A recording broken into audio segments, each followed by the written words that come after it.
on a plane when I have a good back. So that's the last thing you want to do with a bad back. So I just don't believe the guy. I think he could have stuck it out. I think he's kind of a jerk. Braden, you got some wrap-up? Quickly, yeah, I'm going to agree with Drew on this one. I think that Dwight Howard, it was really convenient for him to have this surgery right now, and it's just you can't go against either side. I think that it was convenient that it happened, and I don't expect to see Van Gundy or Howard with the Magic next season. All right. Good points, guys. I'm going to give the points to Braden this round because he got cut off like Drew did the last round. So we'll quickly move on to the NHL playoffs. In the first round, playoff action, a lot of action happened. Many games. The Flyers sent the Penguins home in 6. Bruins forced the game 7 with Washington. Kings got rid of the Canucks in 5. That was a big one. What surprised you most about the first round? And we'll start with Johnny. Actually, I thought the best series was between Chicago and Phoenix. I mean, they had every game, or the first 5 games, go to overtime. Yeah. And every one of those games, the Blackhawks scored within the last minute or 2 minutes in the third. I thought that was awesome. I also think Phoenix has an incredible new goalie, that Mike Smith. He was awesome throughout the entire season. And I'm a big Blackhawks fan, so it was hard watching that, but I give respect where respect is due. So I'm excited to watch them. I'm definitely going to watch them with their next series with, I think it's Nashville, and hopefully he can continue doing what he's doing because that was awesome. Well, this isn't going to be my biggest surprise, but the thing that always happens in the NHL postseason, which I believe is the best postseason because it lights up my world like nobody else. Watch out. The biggest thing here is all the hits and the physical play. You were just talking about that Chicago-Phoenix series. That hit by Torres was pretty malicious. Ended up putting Hose out for the remainder of the series, and Torres is out 25 games. But the way they ratcheted up a level in hockey, I think, is fantastic. And that's why we love the NHL playoffs.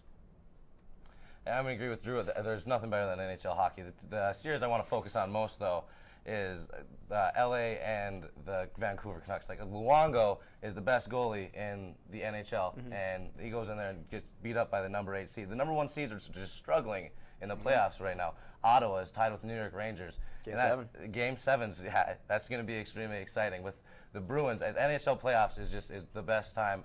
Unfortunately, the Red Wings are out, so we're already done seeing the squid on the ice every single game.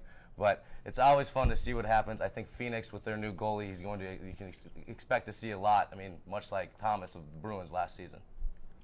All right, well, I like the Philadelphia over the Pittsburgh Penguins just because I know Crosby's such a big deal. And you know what? I'm sick of hearing about him. You know, he was talking about his concussions and how if he could have a concussion, then he could be out for the rest of the season. But yet he goes and picks fights with other people, and I don't like him at all. So I like Philadelphia over the Pittsburgh. But yeah, that's all I got. All right. Well, I'm going to give the points to Steph that time. Tie it up for the round. You know, we might as well. We got another round coming up next right after this edition of Perfect Pets. Told you I'd say it.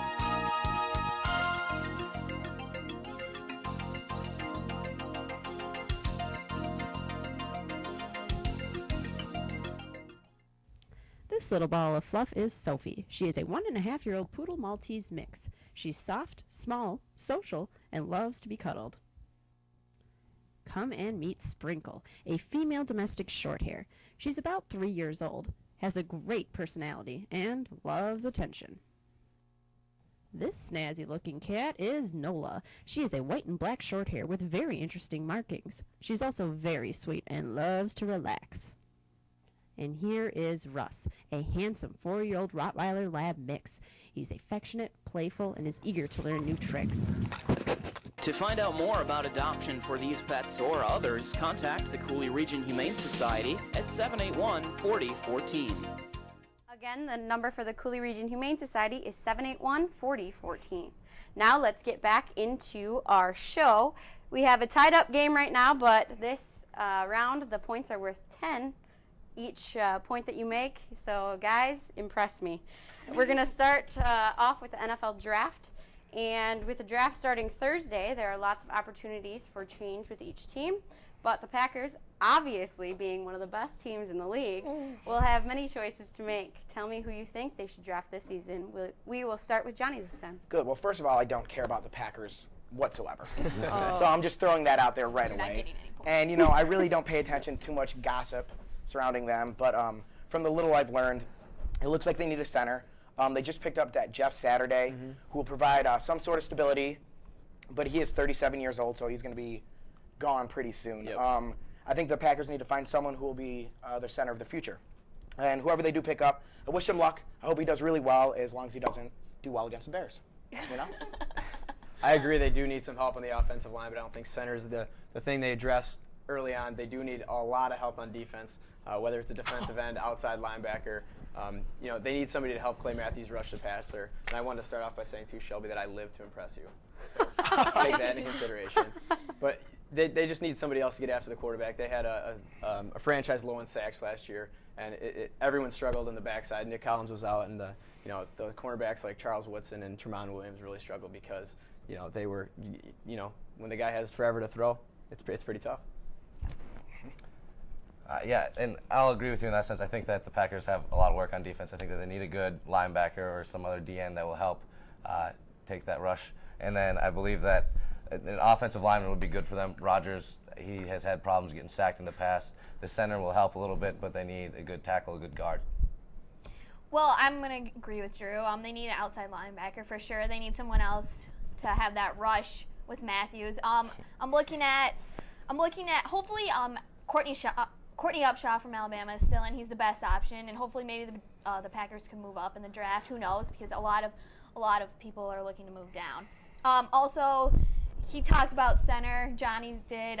Peter Kahns is an option. His grade went down a lot because he wasn't impressing the scouts at all. Also, we need another quarterback, backup quarterback, and maybe Russell Wilson. Who knows? I'm a big Russell Wilson fan, so I don't know. We also need someone to take Nick Collins' spots. Need a replacement for Chad Clifton and that replacement for Matt Flynn too. Okay, well, good points, guys, except for Johnny. But Johnny actually went down 2 points, but Drew went up 10. So that's what you get when you're not a Packer fan. Not because of the compliment, though, because of my. It was because, because of your point, not the compliment. But the compliment helped a little bit. Here we'll move on to the Vikings draft, and they're not as good. But what do you guys see in their future? We'll start with Steph this time. Well, besides a whole new team. I think they need some offensive linemen, but I think they need receivers too. I mean, if they want Christian Ponder to be their quarterback, who's he throwing to? No one. So I mean, they could pick up Justin Blackman, and also another Morris Claiborne from LSU is really high up there. Is a really high prospect, and they need some defense also. They just need everything. So, but that's just who I have right now. I don't know. It seems like a foregone conclusion that. With the third pick, the Vikings are going to go with the left tackle from USC, Matt Khalil. It's a position they need, and he's really tough. He's really quick. But they could go a different direction. I agree with you. I think Ponder needs someone else to throw to besides Percy Harvin. And Justin Blackman is a great talent. He's out of Oklahoma State. So maybe they'll go that way and give Ponder a couple more options.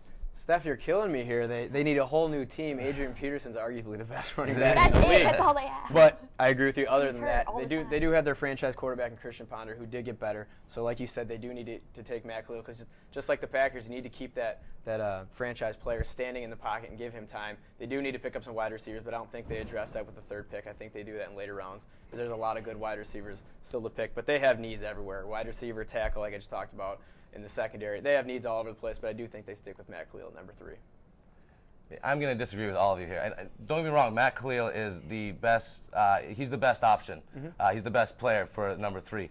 But when you consider who the Vikings have in the division, with Matt Stafford, with Jay Cutler, who just picked up Brandon Marshall, with Aaron Rodgers, they need a secondary. Morris Claiborne is the best option for the secondary right there. I think that the most important thing is our defense. They haven't had a good defense in a while. The secondary is struggling.